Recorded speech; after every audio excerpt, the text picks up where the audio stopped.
product and engineering organization, it's good to have those two organizations as the same, right? And I think product and engineering need to be married to where it's not like some process where you're handing off the roadmap to the engineering team. It's like, no, they are miniature product owners. The engineers themselves are helping drive the roadmap and saying like, hey, wouldn't it be cool if, hey, did you think about this? This is super easy for us to do because they're using the product.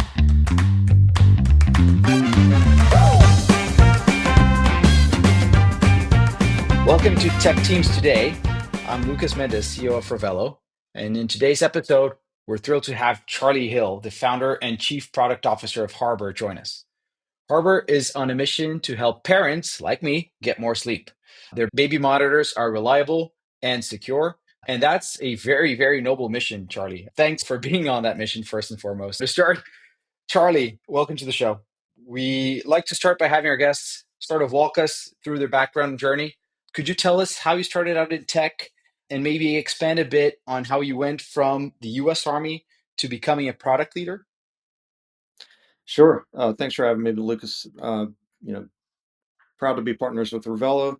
So we've been working with your team now for just over a year now, and I think we've done some pretty good work. Yeah, so my path into tech is pretty unconventional, but I mean uh, I think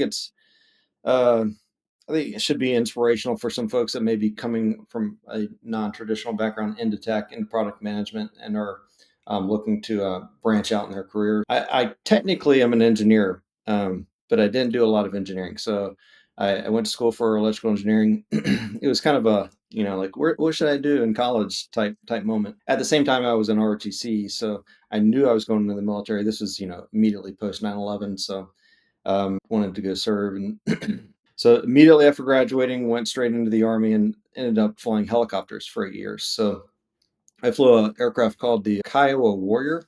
It's a scout attack helicopter. Not a lot of people know it. Most people know the more popular Army helicopters like the Chinook, the Apache, the Black Hawk. This is kind of the stepchild of Army aviation. So flew that for 8 years. Did not do a lot of engineering work while I was in the Army, obviously. So I'd gotten to the point in my career where I had already done all the things that I wanted to do. My aircraft was going away.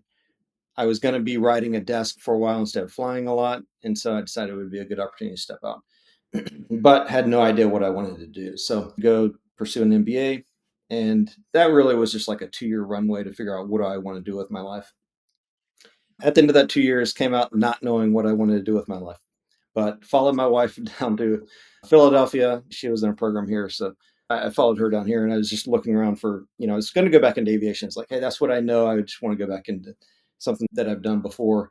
So I was going to go into medevac, and then I found a small company nearby called Stratus, and it's like, why don't I get back into the engineering world? So I called up Felicity Mormon, who was the CEO. Actually, I shot her an email. It's like, hey, I'm the guy. I don't know what you need done, but I'm the guy. So she appreciated the enthusiasm, and I came on just as a project manager. They had a few projects and it's an IoT company, so they build connected devices. Think of like access control, connected thermostats, lighting controls, things like that in apartment buildings. And they had a few projects like in Japan. They had a project with Comcast that they needed just a little bit of oversight on. So I said, hey, I can do that. So hopped in, started working with the development teams more, start just trying to take on more and more until, ran out of bandwidth. But steadily, as you learn the ropes, your bandwidth increases some more, and so you're able to take on more. And just started helping guide the dev teams away from just pure fix-it mode into actual feature development, trying to get feedback from customers, trying to start planning out the roadmap. And I was just making all this up, right? I mean, I was like, I had no idea what I was doing. I was just trying to learn as fast as I could. And it worked out. So, I mean, I ended up becoming essentially chief product officer there. It was chief innovation and product officer, same thing. So I spent a few years at the parent company on the product side. I was the VP of smart buildings, again, doing the same thing. So working on smart tech for multifamily complexes. And so continued to learn there, and ended up that one of my peers at the parent company, another company that got bought, was also best friends with Kevin Lavelle, the CEO and co-founder at Harbor. And Kevin was trying to solve the problem of baby monitors today are either your old school legacy systems or they're the phone based systems. And there's not a lot of systems out there that marry the two correctly, like in a with a good user experience. And I was, I have two young boys, and so when Mike introduced Kevin and myself, and Kevin was like, "Hey, I want to solve this." It's like, "Yes, me too." I'm literally wiring up my house because my I'm not going to name the other brand. That thing is unreliable. Like I wake up in the middle of the night and I have no feed. I'm literally running Ethernet cords through my attic just so I have a reliable feed. So yes, let's solve that. So we started in late 2022. Been on the path to product deployment, which happened this year. Amazing. Walk me through a little bit of the process of deciding to go from executive at a company to being a co-founder, because that's a different level of risk that you take on. Granted, it seems like it was a problem that you fell in love with and you thought it deserved attention and effort, but I'm sure it's not an easy decision to make. So anybody that's been acquired knows that they're like, and you're an executive at the company that got acquired, you know what comes with that. There's typically golden handcuffs. And so anybody that doesn't know, this is the way it works. Parent company acquires the smaller company. They don't want all the leadership just to bail because they don't know the product, they don't know the company. They need the leadership to stick around. So they essentially offer you long-term incentives. And, the company RealPage that I was at, that's not a small company. They were actually pulled private by a private equity firm for I think $10 billion. So Tom Brava, the private equity firm, purchased RealPage, pulled them private with the intent to make it even more streamlined, more profitable, et cetera, and then take them public. And so when I was in 2022, when Kevin was talking to me about this, I was sitting on like in a pretty cushy spot. I had a great salary. I had great long-term incentives, but who knew? So I'm weighing that pro side of it, which is like stability, probable decent payout at the end, with the other side of it, which is not super excited at being part of a very large organization. There's just Yeah. bureaucracy. There's like, oh, I'm spending half my time on just migrating from one system to another. Mhm. Right. A lot of your viewers will have been there. It's like I'm spending half my time migrating from Jira over to Azure DevOps. And that's just not where I want to be spending my time. And at Harbor, for instance, I abandoned all that, by the way. We're just straight in Notion. We do not run your typical agile process.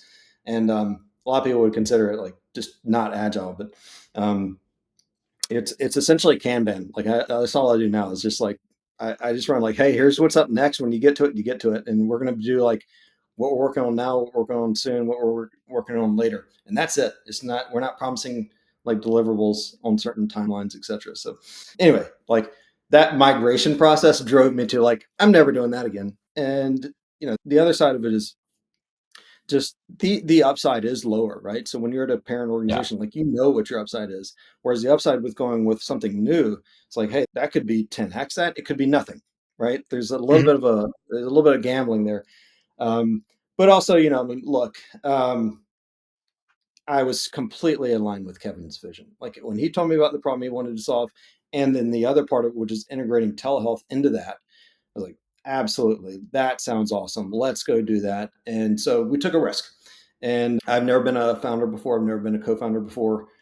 And and it's a very difficult time too, right? So 2022, we were coming out of the like, hey, if you have a pulse and you have a cool idea, like you're gonna get oversubscribed in your round. That was not happening in late 2022. Like the signs were very clearly written that VC is going to go on a hiatus for a bit, and it was, and it still pretty much, for the most part, is, with exception of like just if you're a pure AI play in 2023, you probably had like pretty good options. But anyway, all that to say is like it was a risk, and I just had to take a leap. Awesome. Yeah, completely empathize with that. So I want to change gears a little bit here, Charlie, and want to ask you some questions about leading a technology team, engineering. I want to ask you some Sure. questions about leading a product team, product and engineering. Yep. Before we start, can you give our viewers an overview of what the structure looks like at Harbor? How many people you have Yeah. in product engineering, who reports to whom, how they're organized? Yeah. So everybody reports into me. It's a pretty flat organization. So I don't have like development managers. I like to run a small team. Whenever I was at Stratus, my team, so anytime we got new investment dollars, it's like, great, I'm going to go buy a new engineer. Very quickly, the water starts to boil and you just don't notice it, right? So, like, if you're not hiring additional product management, project managers, I call them more as like agile project managers, which are people that are just taking the roadmap and making sure it actually gets delivered. If you're not hiring those along the way, like the water is going to boil at some point and you're not going to realize it happened. So I realized that from my past experience at Stratus. It's like, I don't want to do that again, but I also don't want this just overall bloated product organization. I Yeah. want to have a small knit team. So um, the product and engineering organization, which I do think it's important for my personality, for not everybody, for my personality, it's good to have those two organizations as the same, right? At some point, they will split out most likely, but I think product and engineering need to be married to where it's not like some process where you're handing off the roadmap to the engineering team. It's like, no, they are miniature product owners. The engineers are themselves are helping drive the roadmap and saying like, hey, wouldn't it be cool if, hey, did you think about this? This is super easy for us to do because they're using the product. Um, so it's right now we're at about 11, I think. So we have four Latin American developers provided by Revelo. I have three to four support engineer folks, but I'd really consider them more like on the support side. And by the way, not every organization needs that many support people. The reason we do is because our product is used at night. And so I want to have support 24/7, well, 24/5 plus weekend flex. So it's four Latin American nearshore developers. I have four in the United States. That's eight total, like actual dedicated developers. A QA person, myself, plus support engineering. So all that is like 13, 14 folks, and it's very flat. And I think honestly, that's probably the way I'd like to keep it. I just don't want to get like maybe one more, because you just have diminishing returns. It's like, yeah, that developer has a very strong skill set, but my ability to feed them enough work in a manner that does not lead to wasted development diminishes with every new person I hire. It's just tough to pull in product owners and agile project managers. Like I found that I'm not the best at hiring them. I am good at hiring the right engineers, though. That's a good point. Right now, there's a lot of changes happening, right? So the AI revolution, economic turmoil, a couple of quarters ago, you mentioned the VC changes that happened over the past couple of years. Are you adjusting the way you manage teams or the way you think about building teams at all? Yes, I find that. So I don't use a lot of AI tools in the product management side of it. Now, before, like when I was fleshing out the roadmap before we started hiring more folks, because I knew what the roadmap wanted to look like more or less in early 2023. Like I was fleshing out, and for sure I was using, like you could create your own chat GPT thread and be like, hey, here's what I'm thinking for this feature set. Can you think of some other user stories? Like it's very good at that. It's very good at, um, hey, how about these other things? And it's still good at that, but I don't use it too much for that anymore because most of that's fleshed out. What I would say is that I rely on a daily basis for is not typecasting people into specific skill sets now. So, I asked Andreas, who's first hire at Harbor, is like, hey, with like GitHub Copilot, how more effective are you as a developer? Like, are you like 10% more effective? He goes, no, I'm 4x. He's like, hang on, let me just make sure I'm not like pulling you on that one. Let me go talk to some other folks in the team. And he's like, yeah, we're all around 4 to 5x, like where we used to be. And it's because what they can do is it's auto filling things for them because it knows the code. And then like if they want to figure out something in like our visualization graphing capabilities like Metabase or Grafana, it's like you just say, hey, I want to do this. This is what I have so far. What do you think? It just spits it out. And so it allows people to flex across languages, across different infrastructure, different tooling, just super rapidly.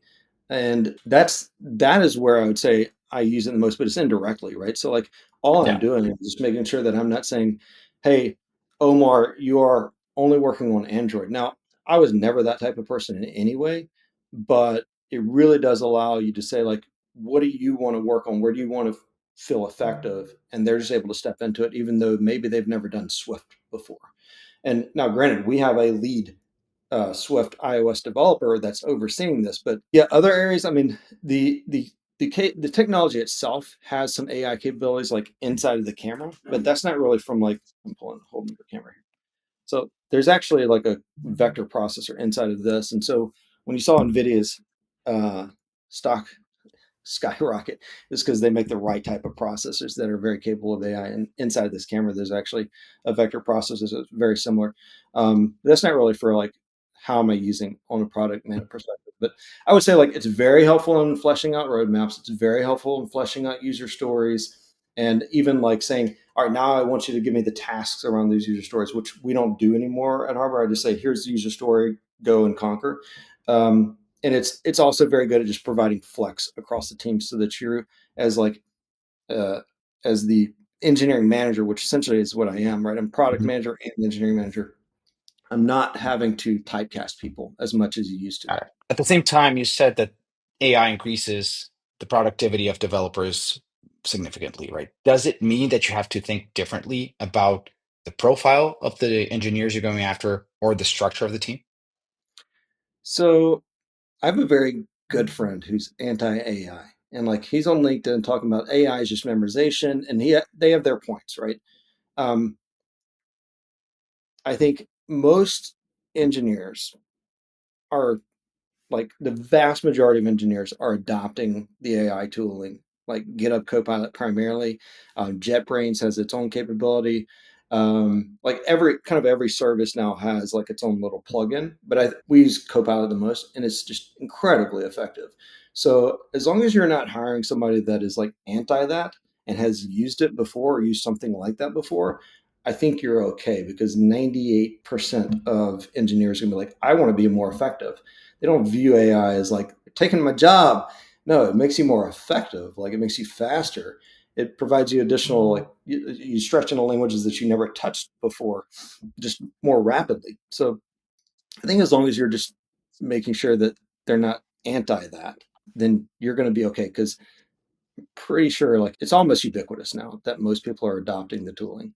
And what do you say to young people that are thinking about learning how to code today with all the advancements and the tools? Is it about learning the code? Is it about learning the concepts? Is it about adding a layer of abstraction on top of that? How do you see the future of a career in coding? Let's see. I'm trying to think. So the background of our folks, I have in the U.S. I have two of the folks were formally trained. Two of the folks came from a design background, and they ended up becoming just amazing engineers. That, by the way, all the All right, two U.S. two based, of the folks, when you say two of your engineers came from, and two of the engineers came from a design background? yeah, yeah. So, by the way, the Stratus company that I left, essentially, I had in a non-solicitation way asked my A team to come back over and join Harbor. So, um, and I I handpicked the people that I wanted to come start the company with. By the way, for serial founders, serial C-suite folks, startup folks, like that is a very strong benefit to getting experience in the startup world because your Rolodex for those type of people, as long as you have built credibility with them and like they have had a good experience with you, your style of management and leadership, like it's fun to have people be like, hey, where are you going? I want to go there. That's a fun experience. In the United States, so our US based developers, two of them come from a formal background, like actual computer science, two of them come from a design background, and they ended up just like learning it, not even through code camps. So this is just like self taught type stuff. And then nearshore, I'm pretty sure all the I'd have to go back and review the resumes of the folks that we hired through Revelo, but I'm pretty sure all of them were formally trained. That being said, I don't even care about that. Like no, I don't care about formal training. It's are you effective or not, and we can screen that very quickly. So the way we do it is like when we're hiring an engineer. This is no secret. We issue take home challenges. It's a code challenge that relates to our capability, our stack, in some way, or whatever you claim on your resume. Like we'll just give you that. So we just have a two-step hiring process. A screen with me, that take home challenge, is now talked about with the rest of the team, and then boom, you're either hired or we pass. Try to be quick. Like, yeah, you should go to college for that. That's a really good, there's a lot of really good programs out there.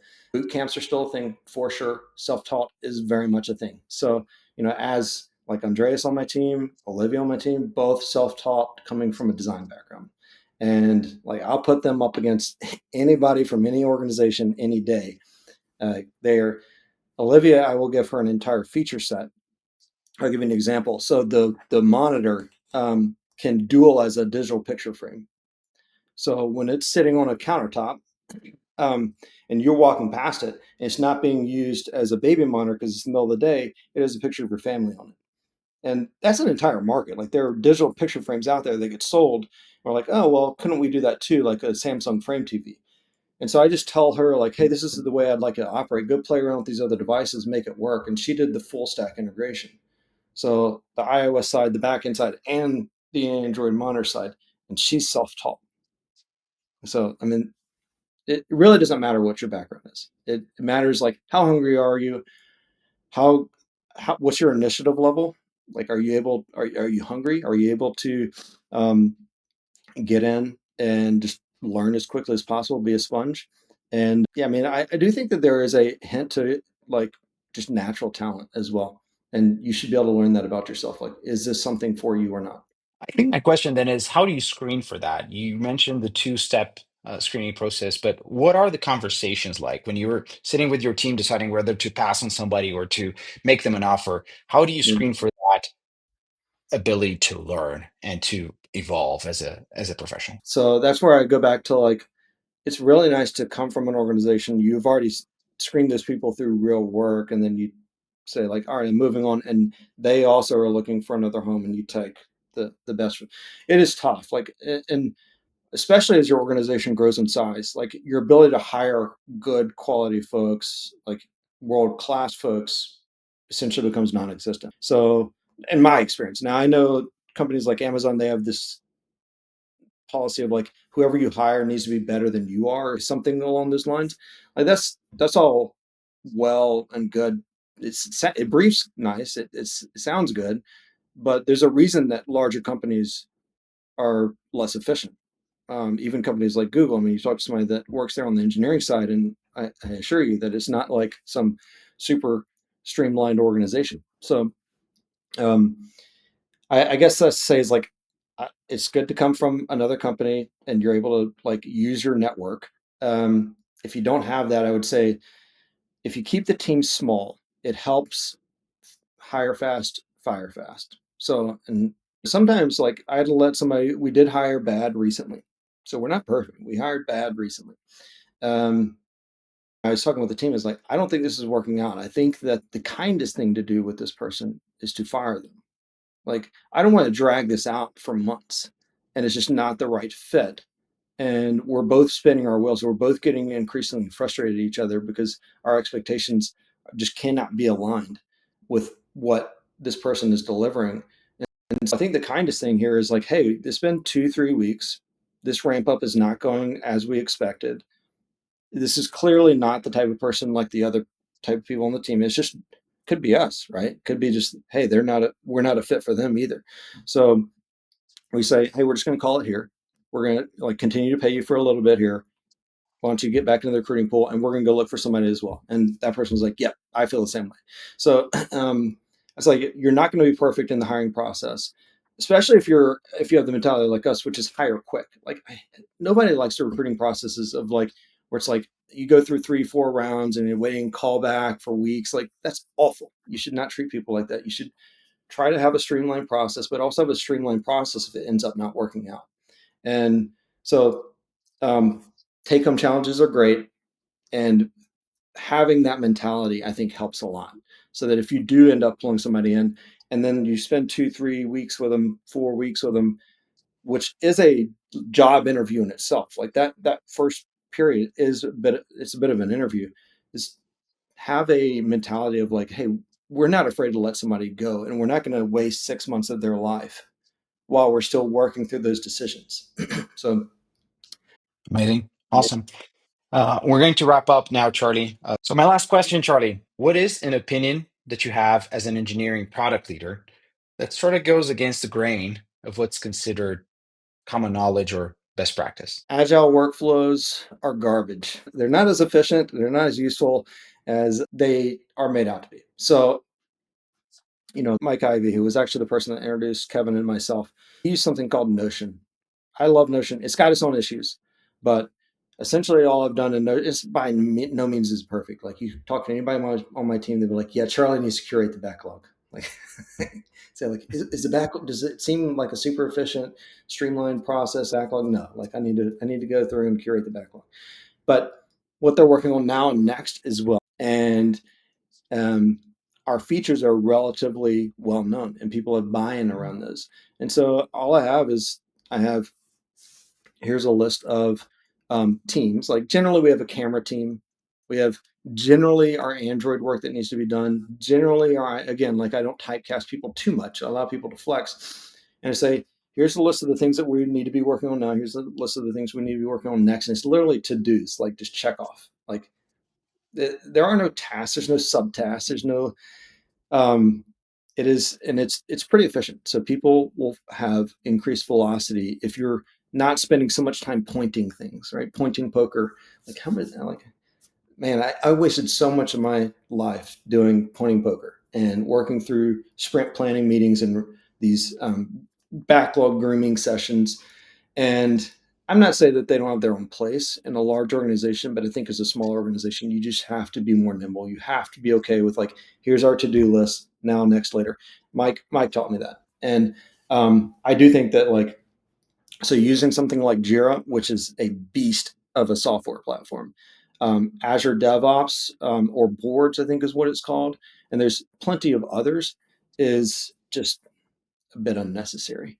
Um, I think that goes against the grain. And I think the other one is that, um, and I don't even know if this is still a thing anymore, but Scrum Masters and Agile project managers, I think, are something that probably should not exist. I think that, and I'm not trying to say like if you're in that role that, you know, that you shouldn't be in that role. What I'm saying is that it can go much wider, much broader than that. So when I'm looking for, and when I do pull a product person in or a project manager person, they're going to be dual hat. So they need to, first of all, be using the product daily. So they're QA. They need to plan out a feature set and think about future feature sets that we should be working on. At the same time, they should be capable of making sure that those feature sets that are being worked on now are being delivered in a efficient and effective way. And so that's like three people in one.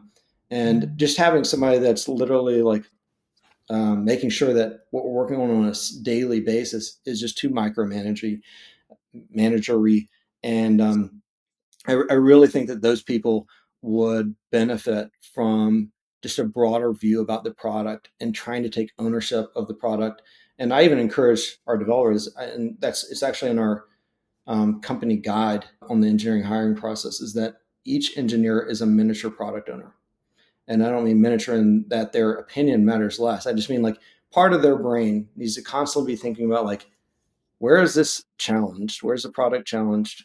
How could it be better? What are some cool things that we should be thinking about? How can I advise the product team, Charlie, for now, on ways that like that maybe they should be thinking differently? Like, hey, have you thought about these cool things that are super easy for us to do, but you have not brought them up? I'm bringing them up. So I'd say those are the top two. But I don't know if they go against the grain anymore. But I would tell you, like 2 years ago, they did. And I really love the conclusion that each engineer is also a product owner. I think it's something that is not common knowledge. It's not common sense. I think it's very powerful. Yeah. Yeah, I mean, they shouldn't Uh, just be task takers. That's the bottom line. They can't be like task takers that are um, getting a product requirements document handed off to them. It should be, they should have constant buy-in in the process and be using the product daily themselves. So I will not keep somebody on the team that's not using the product daily. And we have people that like, you say, well, Charlie, not everybody has kids, right? But they have pets because they want to keep an eye on their front porch. And so use the camera in that way because no product's perfect. We have bugs. We have our own issues. And the only way to find those outside of like users complaining about them are through the entire team is using the product.